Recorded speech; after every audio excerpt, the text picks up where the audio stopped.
هون جاد باشا. طلب يعمل لحاله البيض، بس انه اوقف انا عشان تشرفي. ماشي اشوف شو خطتك، شو طريقتك فيه. وين اكسرها هاي؟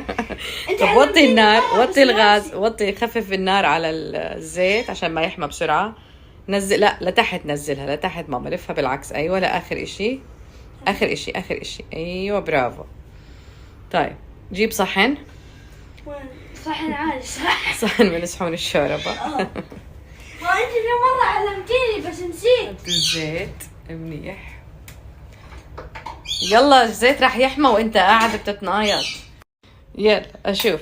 بسم الله، شوي شوي عشان ما ينزل منها فتافيت في الصحن. يلا اكسر البيضة اشوف.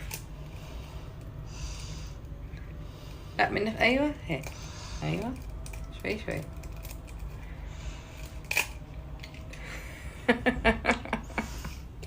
ما نزل الاشر. طيب ممتاز. يلا الثانية. بعدين بتغسل ايديك. يلا اشوف.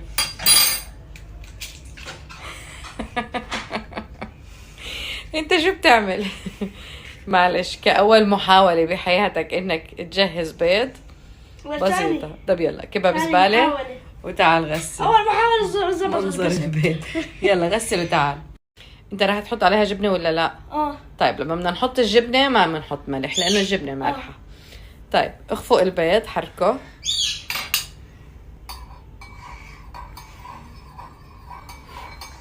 هيك.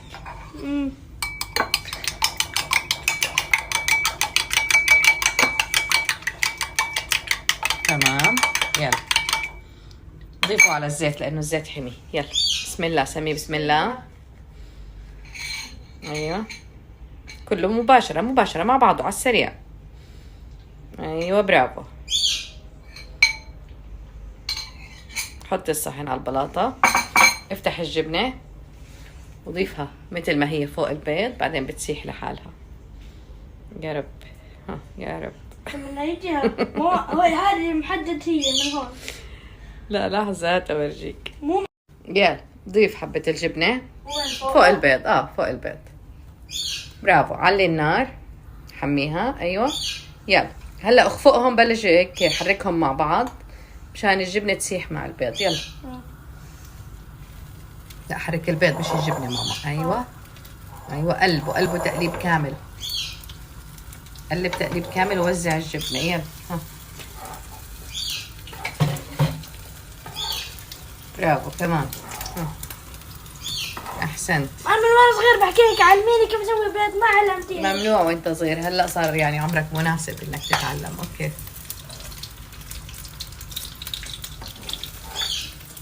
اذا لاقي انه النار حامية خففها بين ما تخلص تقليب. يلا وهيك برافو عليك، صار البيض خلص جاهز. يلا جيب صحن، حط البيض وصحة وهنا.